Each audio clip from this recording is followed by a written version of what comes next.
Ya, coba perhatikan wajah-wajah ini. Sebanyak 7 orang telah ditangkap dan ditetapkan sebagai tersangka pengeroyok Ade Armando. Mereka adalah Muhammad Bagja, Komarudin, Diaul Haq, Abdul Latif, Arif Pardiani, Marcos Iswan, dan Al-Fikri Hidayatullah. Mereka terlihat masih muda, paling rata-rata usia 20-25 tahunan. Usia yang pas mereka lahir sepertinya memang bersamaan dengan tahun-tahun paham-paham radikal mulai berkembang pesat di Indonesia. Mereka lahir dan besar ketika sudah mulai berkembang apa itu Liko, menjamurnya Ustadz Wahabi, apa itu organisasi Ikhwanul Muslimin, dan sejenisnya. Mereka besar dan berkembang pada masa di mana sosial media dipenuhi dengan aktivitas intoleransi, radikalisme, dan juga jargon-jargon terorisme. Mereka adalah pengunyah info-info hoax. Apalagi ditenggarai beberapa di antaranya adalah anak-anak daerah pinggiran yang rentan dengan limpahan info adu domba. 7 orang tersangka ini masih masuk kategori remaja. Bahkan beberapa masih tinggal bersama orang tua. Di antara mereka juga ada yang ditenggarai menjadi anggota WhatsApp grup relawan Anies yang isinya memang provokasi soal demo 11 April itu. Jika ini benar, betapa mengerikan pada pemilu 2024 nanti jika tidak diantisipasi sejak sekarang. Salah satu dari mereka juga adalah anak pesantren. Pesantren model apa yang menghasilkan santri yang bengis, tidak berperi kemanusiaan seperti itu? Apakah mempelajari agama sekarang ini juga diajarkan cara membunuh? Sepengetahuan saya, orang mencari ilmu agama karena ingin lebih menjadi manusia, lebih mendekat kepada Tuhan, lebih bermanfaat bagi sesama. Apa sudah berubah juga konsep ini? Kecuali Anda masuk penjara, di mana di dalam sel bisa saja berteman dengan warga binaan mantan kriminal. Di sana bisa saja Anda diajarkan bagaimana cara membunuh hanya dengan 3 kali pukulan yang mematikan. Tapi ini pesantren cuy. Masa iya diajarin cara mukul keroyokan, bahkan menelanjangi korban. Sudah keroyokan cara pengecut, lari, dan sembunyi pula ketika namanya diumumkan oleh aparat. Anak-anak muda pengeroyok ini seolah mewakili generasi kadrun yang terbina secara sistematik oleh beberapa pihak. Yang pihak-pihak itu kita tahu siapa. Pihak-pihak yang sebut saja sebagai biang kerok kekerasan di Indonesia 20 tahun terakhir ini. Mereka mudah saja kita cari tahu. Mudah saja kita tunjuk hidungnya. Dan sekarang saatnya kita sudahi segala basa-basi soal enak nggak enak, soal sungkan dan kasihan. Kalau sudah berhadapan dengan biang kerok kekerasan, kita harus melawan. Selamat datang di Oposisi 69 FM. Ini episode ke-99 bersama saya, Mas Jobre. Tarik Bambang. Ini Indonesia, oposisi tanpa isi kepala. Oh no, ini negara gua. Oposisi gak ada otaknya.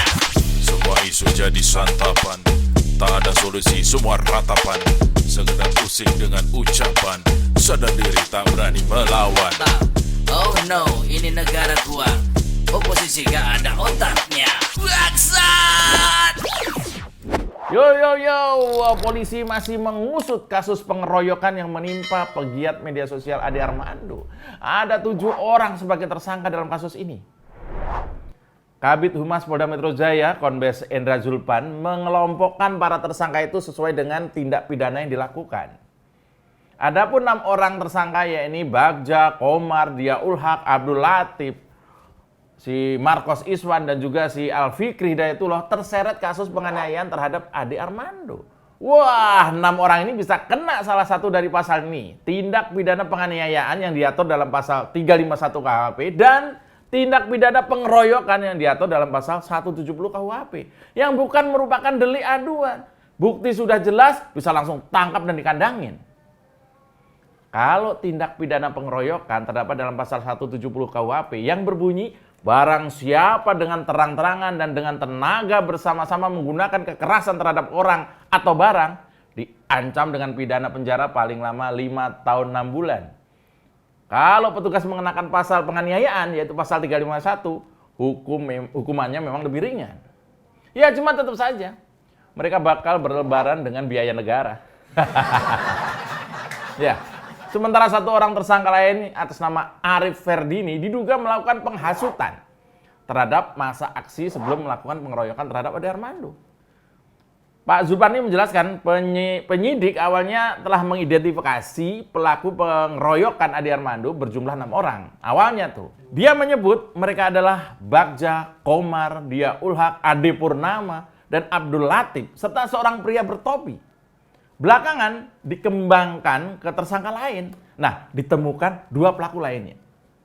Polda Metro Jaya melakukan pengembangan terkait dengan penanganan kasus ini. Dalam perkembangan penanganannya, ada orang-orang lain yang juga ikut melakukan aksi kekerasan, di mana ada 2 orang tambahan lagi, yaitu si Marcos dan si Afikri tadi. Mereka ditangkap di tempat terpisah, lagi sahur. Si Marcos ini ditangkapnya di daerah Sawangan, Depok bro, Depok, hari Kamis kemarin. Sementara si Afikri ditangkap di Jagakarsa, juga sekitar jam-jam 2 pagi ketika jam-jam sahur. Saat ini ketujuh orang tadi telah dilakukan pemeriksaan dan mereka ditetapkan sebagai tersangka dalam aksi kekerasan pengeroyokan Ade Armando. Bayangkan, usia produktif setelah mendapat cekokan paham radikalisme, mendapat didikan entah dari jalur mana tentang sempit pikir beragama, setelah mendapatkan masukan dari mulut-mulut busuk yang ketika sekarang mereka menanggung akibat alias dikerangkeng dalam tahanan kepolisian, para pembisik itu paling cuma bisa nulis di sosmed mereka. Semoga antum tabah ya. Kemana para aktivis liko-likoan? Orang-orang yang menjerumuskan mereka menjadi radikalis. Hilang. Tersisa isak tangis orang tua mereka menjelang lebaran. Malah anak-anak mereka tersangkut masalah yang gak main-main dan malah dipenjara. Tersisa tangis anak dan istri mereka. Siapa yang akan mencari nafkah? Malah ada salah satu tersangka yang ternyata berprofesi sebagai driver ojol. Tersisa tangis isak kerabat mereka ketika melihat wajah-wajah pucat pasi menatap masa depan yang suram. Sesungguhnya, tragedi kekerasan yang dialami Ade Armando membuka gerbang pembuka mata bagi kita semua. Kadrun itu nyata. Ngaso dulu ya, kesel gua. Tarik Bambang. Mau kemana kawan, tanpa arah tujuan, cari masalah rawan, urus saja masa depan. Halo kawan, jangan ikut Taliban. Mau kemana kawan, tanpa arah tujuan. Ya, kemudian kita bertanya, apakah semudah itu anak-anak muda ini menjadi beringas? Apakah budi pekerti yang diajarkan keluarga mereka tidak tersisa sedikit pun? Wah, jangan heran cuy. Beberapa kelompok radikal memiliki pola rekrutmen dengan cara cuci otak yang hampir sama. Waktunya hanya sekitar 1 jam, namun sangat efektif dalam mengubah pola pikir seseorang.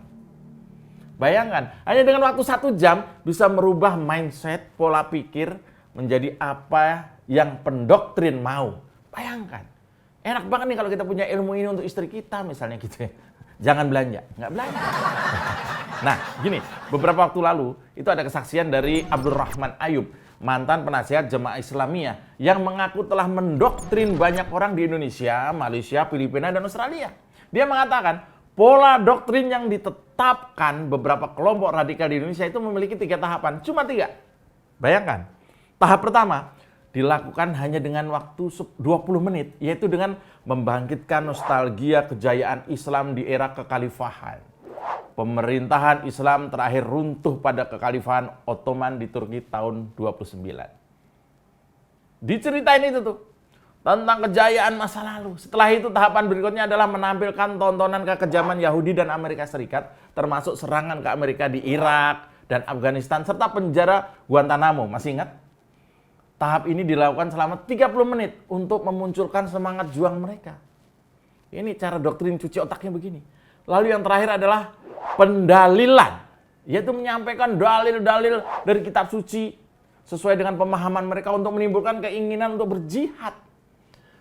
Dalam tahap pendalilan ini disampaikan soal hukuman jika tidak ikut berjihad, neraka. Soal jamaah dan terakhir adalah soal mati syahid. 1 soal kejayaan, sejarah kejayaan, 2 soal kekejaman Yahudi, dan yang ketiga iming-iming mati syahid. Ini adalah materi doktrin yang bisa saja, ini asumsi saya ya, semua tersangka pengeroyokan itu pernah mendapatkannya. Bisa saja. Karena jelas terlihat semangat membunuh para tersangka ini kepada seorang Ade Armando. Yang notabene adalah juga seorang muslim taat. Seorang yang terpelajar. Tapi mendadak orang-orang ini bagai kemasukan iblis mencoba menghancurkan tubuh Ade Armando. Yang hingga hari ini masih tergeletak di rumah sakit.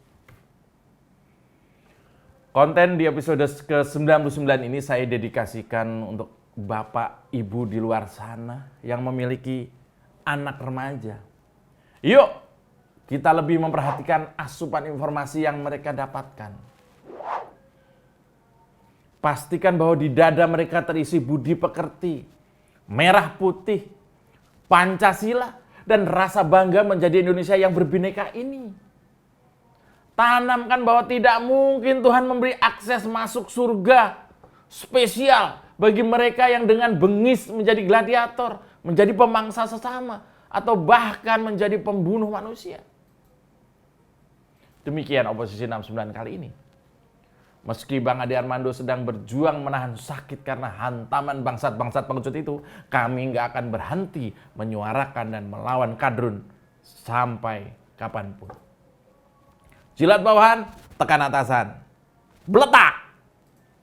Tarik Bambang! Indonesia, oposisi tanpa isi kepala. Oh no, ini negara gua. Oposisi gak ada otaknya. Semua isu jadi santapan, tak ada solusi, semua ratapan. Sekedar pusing dengan ucapan, sadar diri tak berani melawan. Oh no, ini negara gua. Oposisi gak ada otaknya. Bangsat! Mau kemana kawan, tanpa arah tujuan, cari masalah rawan, urus saja masa depan. Halo